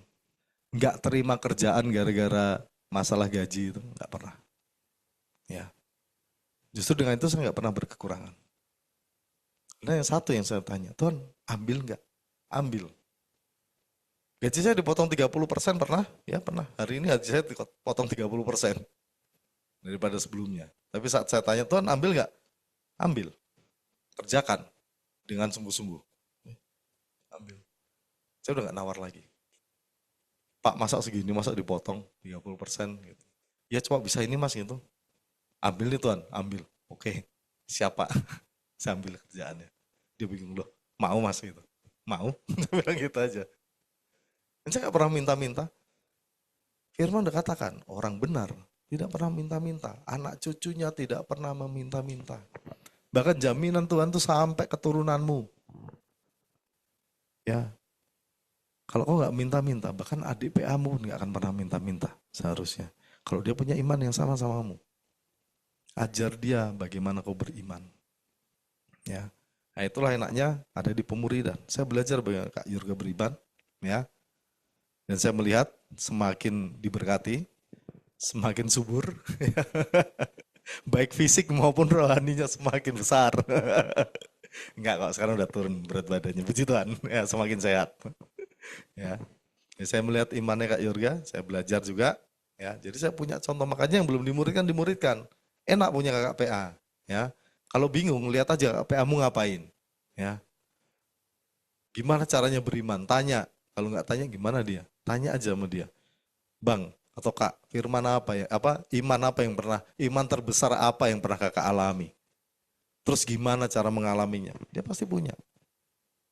Ya, karena yang memuridkan udah pasti pernah bersaksi. Mau cerita lama, mau cerita baru, kau akan mengerti, oh gitu caranya untuk beriman. Ya. Makanya kekhawatiran itu akan membunuh dirimu. Ya. Jangan mau hidup dalam kekhawatiran. Kau tidak akan pernah mengalami iman yang supranatural.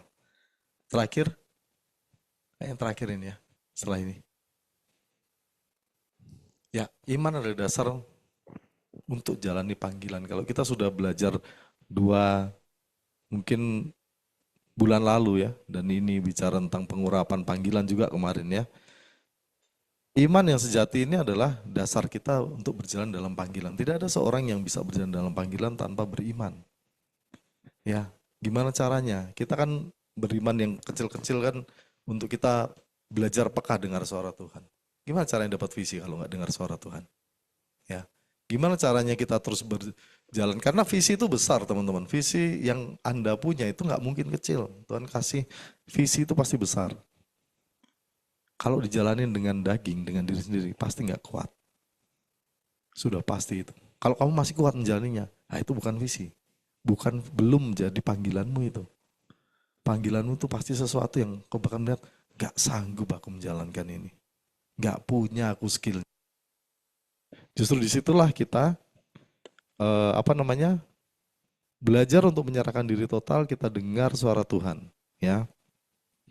Ini nggak usah dibuka, Lukas 22 ayat 31-32 ini bilang, Tuhan Yesus bilang begini, hati-hati Petrus, iblis sudah mengintai untuk menampimu.